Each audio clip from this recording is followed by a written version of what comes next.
वेळ काढून इथे उपस्थित झालेले IPS अधिकारी श्री शिंदेसाहेब, व्यासपीठावरील उपस्थित संस्थेचे सचिव अजय देशमुख, दोन्ही विभागाचे प्राचार्य, पर्यवेक्षक, विद्यार्थी सत्रासाठी खास आवर्जून उपस्थित झालेले तुमचे पालक, शिक्षक, विद्यार्थी बंधू भगिनी,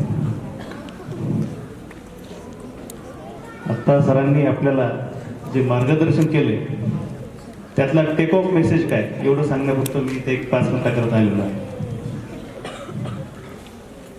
तर प्रथमतः मी जे या परीक्षेत उत्तीर्ण झालेले विद्यार्थी आहेत त्यांचे अभिनंदन करतो.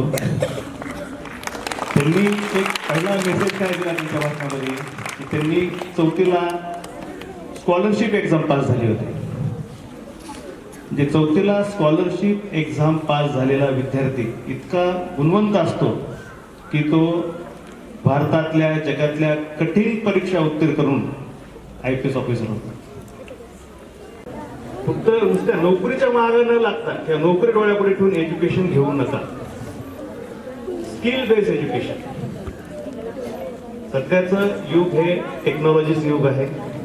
आपल्या मागच्या वर्षी आपल्या शाळेमध्ये माझे क्लासमेट डॉक्टर अमोल राजमने बऱ्याच जण लक्षात असतील, ते आलते. त्यांनी AI याच्यावर सेमिनार घेतला होता. जगातल्या नंबर 2च्या AI कंपनीमध्ये अमेरिकेमध्ये कार्यरत असलेले मोठे अधिकारी त्यांनी आपल्याला AI बद्दलचं काय, सध्या त्याचं भविष्य काय हे सांगितलं होतं. तर त्यांनी ज्यावेळेस सांगितलं होतं की त्यावेळेस ChatGPT 5 स्टेजमध्ये त्यावेळेस टेक्नॉलॉजी होती.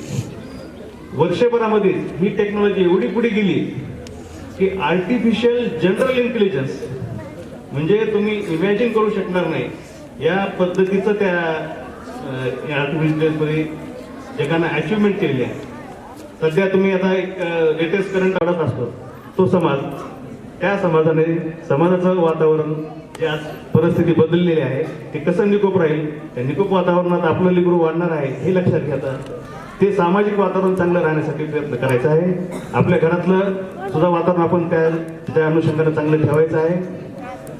आणि तिसरा मेसेज काय की हे शिक्षण घेत असताना तुम्ही चांगलं माणूस बनलं पाहिजे यासाठी तुम्ही प्रयत्न केला पाहिजे.